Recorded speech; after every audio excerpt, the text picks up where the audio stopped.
Believe in yourself. Have faith in your abilities. Without a humble but reasonable confidence in your own powers, you cannot be successful or happy. But with sound self-confidence, you can succeed. A sense of inferiority and inadequacy interferes with the attainment of your hopes, but self-confidence leads to self-realization and successful achievement.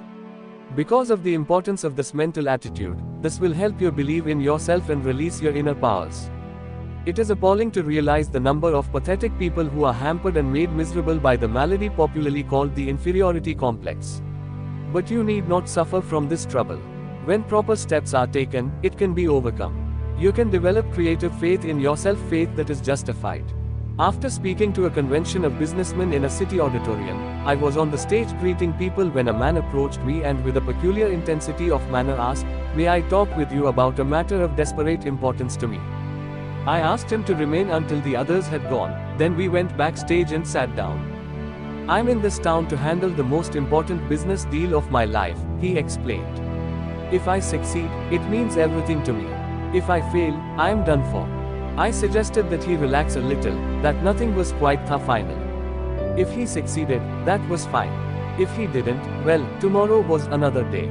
"I have a terrible disbelief in myself," he said dejectedly. "I have no confidence. I just don't believe I can put it over. I am very discouraged and depressed. In fact," he lamented, "I am just about sunk. Here I am, 40 years old. Why is it that all my life I have been tormented by inferiority feelings, by lack of confidence, by self-doubt? I listened to your speech tonight in which you talked about the power of positive thinking, and I want to ask how I can get some faith in myself." "There are 2 steps to take," I replied.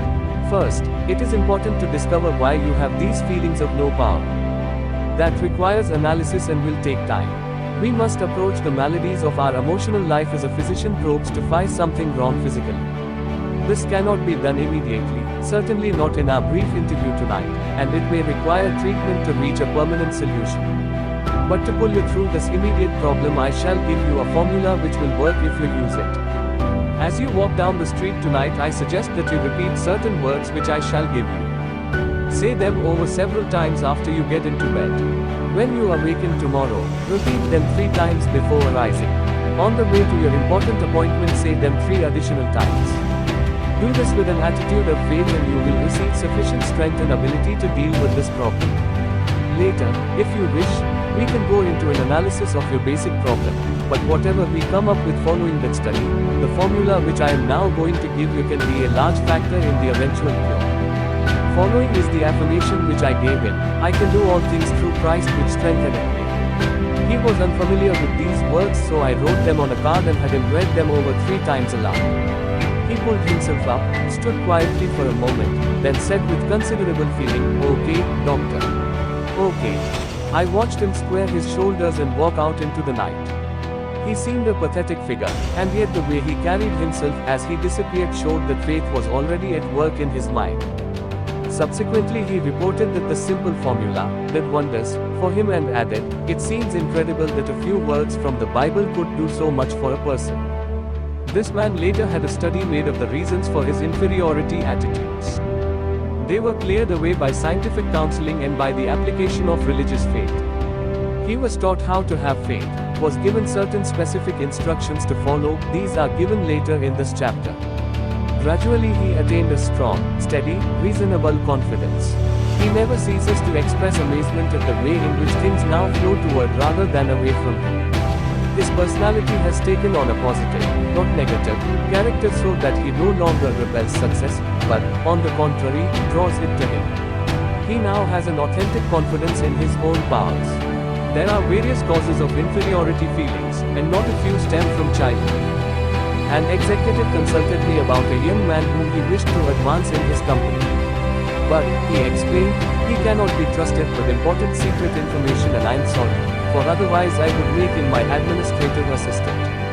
He has all the other necessary qualifications, but he talks too much, and without meaning to do so divulges matters of a private and important nature. Upon analysis I found that he talked too much, simply because of an inferiority feeling. To compensate for it he succumbed to the temptation of parading his knowledge. He associated with men who were rather well-to-do, all of whom had attended college and belonged to a fraternity. But this boy was reared in poverty, had not been a college man or fraternity member. Thus he felt himself inferior to his associates in education and social background. To build himself up with his associates and to enhance his self-esteem, his subconscious mind, which always seeks to provide a compensatory mechanism, supplied him with a means for raising his ego. He was on the inside, in the industry, and accompanied his superior to conferences where he met outstanding men and listened to important private conversations. He reported just enough of his inside information to cause his associates to regard him with admiration and envy. This served to elevate his self-esteem and satisfy his desire for recognition. When the employer became aware of the cause of this personality trait, being a kindly and understanding man, he pointed out to the young man the opportunities in business to which his abilities could lead him.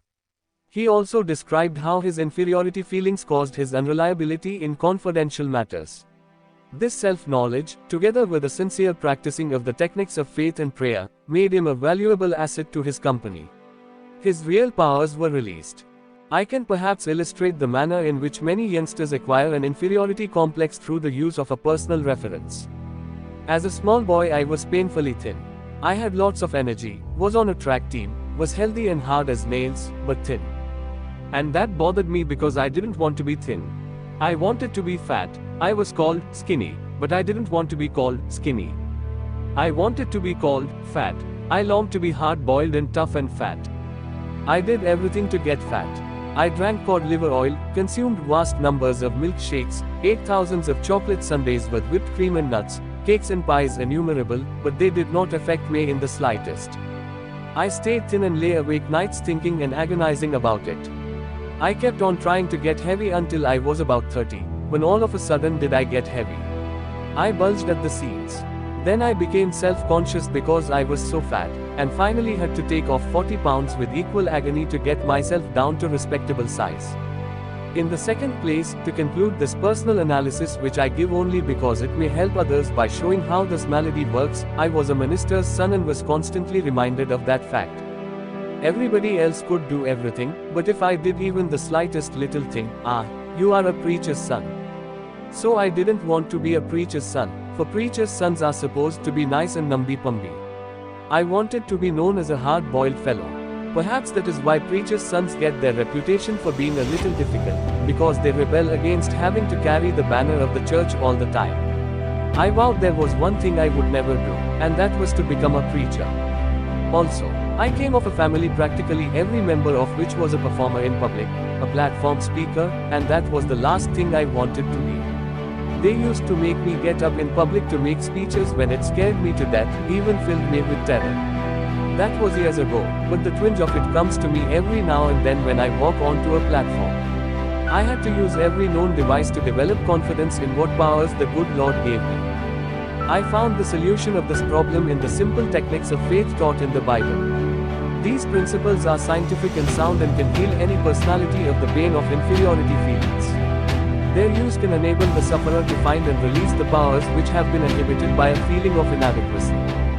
Such are some of the sources of the inferiority complex which erect power barriers in our personalities. It is some emotional violence done to us in childhood, or the consequences of certain circumstances, or something we did to ourselves. This malady arises out of the misty past in the dim recesses of our personalities. Perhaps you had an older brother who was a brilliant student.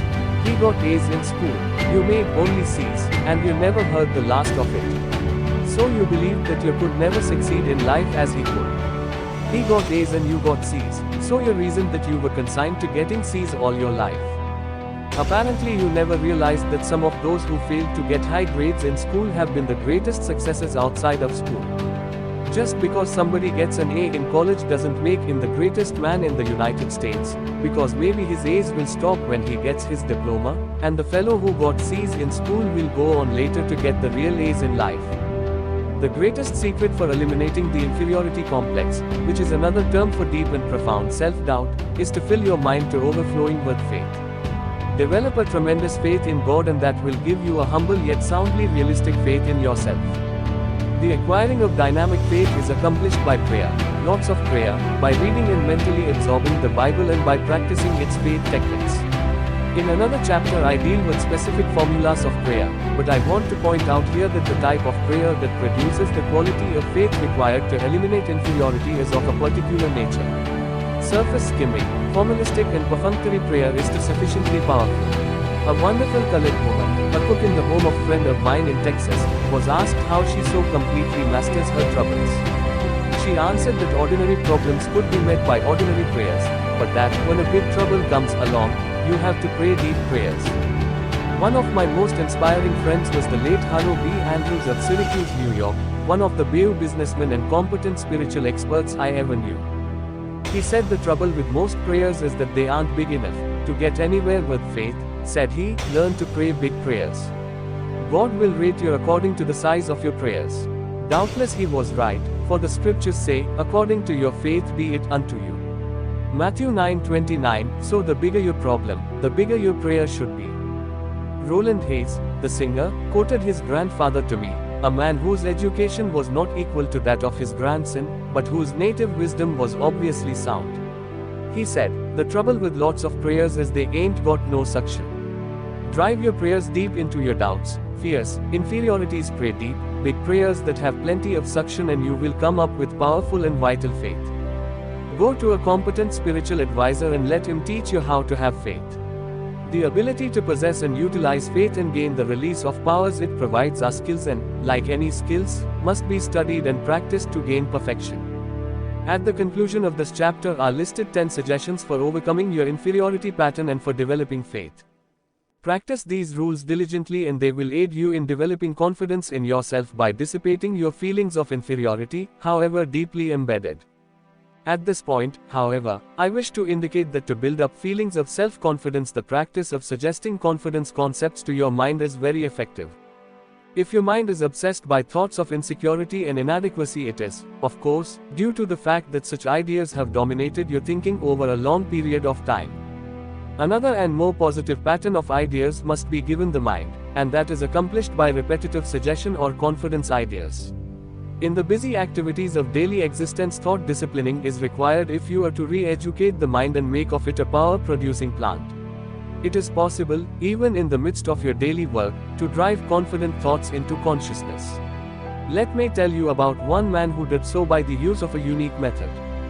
One icy winter morning he called for me at a hotel in a Midwestern city to take me about 35 miles to another town to fill a lecture engagement.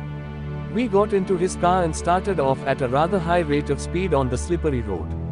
He was going a little faster than I thought reasonable, and I reminded him that we had plenty of time and suggested that we take it easy. Don't let my driving worry you, he replied. I used to be filled with all kinds of insecurities myself, but I got over them. I was afraid of everything. I feared an automobile trip or an airplane flight. And if any of my family went away, I worried until they returned. I always went around with a feeling that something was going to happen, and it made my life miserable. I was saturated with inferiority and lacked confidence. This state of mind reflected itself in my business and I wasn't doing very well. But I hit upon a wonderful plan which knocked all these insecurity feelings out of my mind, and now I live with a feeling of confidence, not only in myself but in life generally. This was the wonderful plan. He pointed to 2 clips fastened on the instrument panel of the car just below the windshield and, reaching into the glove compartment, took out a pack of small cards. He selected one and slipped it beneath the clip. It read, "If ye have faith, nothing shall be impossible unto you." He removed that one, shuffled expertly through the cards with one hand as he drove, selected another, and placed it under the clip. This one read, "If God be for us, who can be against us? I'm a traveling salesman," he explained, "and I drive around all day calling on my customers.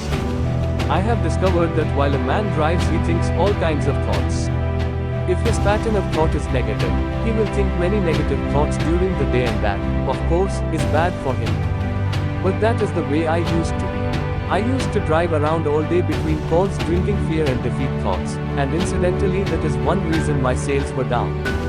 But since I have been using these cards as one drive and committing the words to memory, I have learned to think differently.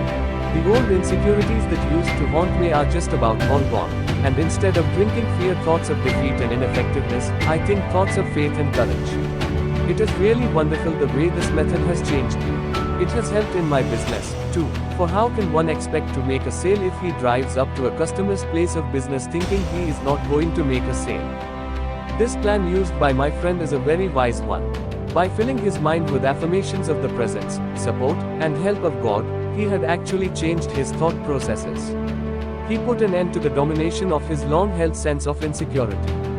His potential powers were set free. We build up the feeling of insecurity or security by how we think. If in our thoughts we constantly fix attention upon sinister expectations of dire events that might happen, the result will be constantly to feel insecure. And what is even more serious is the tendency to create, by the power of thought, the very condition we fear. This salesman actually created positive results by vital thoughts of courage and confidence through the process of placing the cards before him in his car. His powers, curiously inhibited by a defeat psychology, now flowed out of a personality in which creative attitudes had been stimulated. Lack of self-confidence apparently is one of the great problems besetting people today. In a university, a survey was made of 600 students in psychology courses. The students were asked to state their most difficult personal problem. 75% listed lack of confidence. It can safely be assumed that the same large proportion is true of the population generally. Everywhere you encounter people who are inwardly afraid, who shrink from life, who suffer from a deep sense of inadequacy and insecurity, who doubt their own powers. Deep within themselves they must trust their ability to meet responsibilities or to grasp opportunities. Always they are beset by the vague and sinister fear that something is not going to be quite right. They do not believe that they have it in them to be what they want to be, and so they try to make themselves content with something less than that of which they are capable. Thousands upon thousands go crawling through life on their hands and knees, defeated and afraid. And in most cases such frustration of power is unnecessary. The blows of life, the accumulation of difficulties, the multiplication of problems tend to sap energy and leave you spent and discouraged. In such a condition the true status of your power is often obscured, and a person yields to a discouragement that is not justified by the facts. It is vitally essential to reappraise your personality assets. When done in an attitude of reasonableness, this evaluation will convince you that you are less defeated than you think you are.